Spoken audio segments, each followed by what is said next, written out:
dans certaines sociétés, il arrive que pour résoudre un problème économique, lorsqu'il n'y a pas assez de travail, on renvoie toutes les femmes à la maison afin qu'il n'y ait qu'une personne par foyer qui travaille. Et les femmes le vivent comme une brimade. Et il est diffusé une propagande. Par exemple, en Angleterre, les premières femmes qui voulaient faire des études, des hommes et des femmes disaient, mais vous allez tomber malade. Et il y avait une propagande, euh, la femme qui veut faire des études, c'est une femme rebelle, insoumise, c'est une mauvaise femme. Et les femmes qui voulaient faire des études étaient dénigrées et vues comme des féministes révoltées, mauvaises.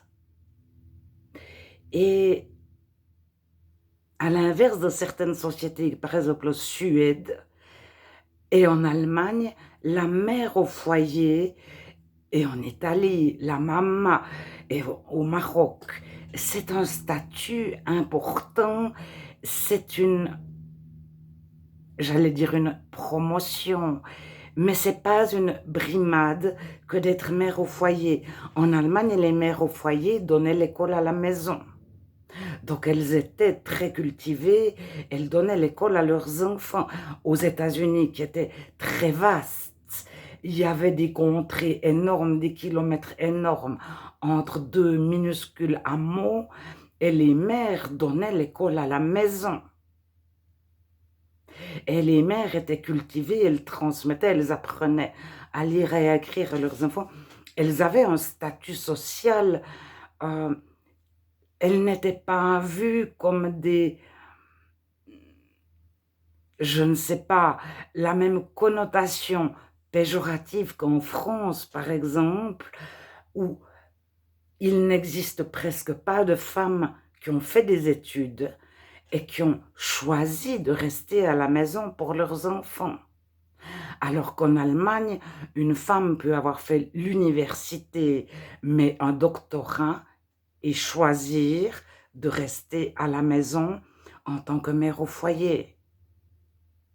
Elle ne se sent pas dévalorisée, dénigrée. Son identité ne dépend pas d'être mère au foyer ou pas.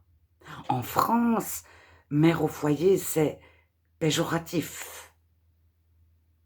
Et surtout, euh, lorsqu'on a renvoyé les femmes à la maison, elles ont tout fait à la maison, puis lorsqu'on les a renvoyées sur le marché du travail, parce qu'on manquait de main-d'œuvre, l'économie manquait de main-d'œuvre, les maris n'ont pas participé à l'éducation des enfants et au ménage.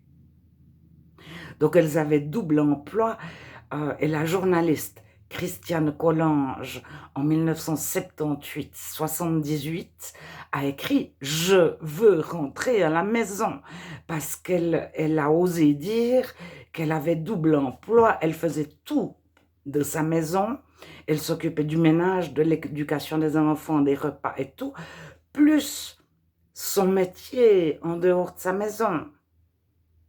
Alors, la Suède, par exemple, a promu les pères au foyer. Et les parents choisissaient lequel des deux va rester à la maison. C'était son choix. Il ne se sentait pas acculé par une économie, par le marché du travail. Il y avait la possibilité pour les deux de travailler, de bien travailler. Les deux avaient fait des études et souvent ils faisaient un mi-temps chacun. Et le mari participait largement aux tâches du ménage et à l'éducation des enfants si la femme travaillait à l'extérieur. Alors, on ne peut pas généraliser, mais il y a toujours des propagandes qui dénigrent, et les femmes entendent, et de la part d'autres femmes, si tu fais des études, tu vas tomber malade. Ça, c'était la propagande en Angleterre, en Grande-Bretagne, dans les années 1920. Et l'école deviendra obligatoire, l'alphabétisation des Anglais commence en 1920. Auparavant, beaucoup sont analphabètes. Et les premières femmes médecins, c'est les années 1900 en France et en Angleterre. Mais elles sont vues comme des mauvaises femmes, c'est-à-dire, il y a vraiment une propagande qui est diffusée à large échelle. C'est pas bien, vous êtes pas juste, vous faites faux, vous êtes de mauvaises femmes. De toute façon, vous ne savez pas, vous ne pouvez pas, vous n'avez pas l'intelligence d'un homme, etc., etc. Et à un moment donné, mère au foyer en France est devenue quelque chose, une brimade. Alors qu'en Allemagne, beaucoup de femmes sont mères au foyer, il y a un statut qui n'est pas du tout dévalorisant.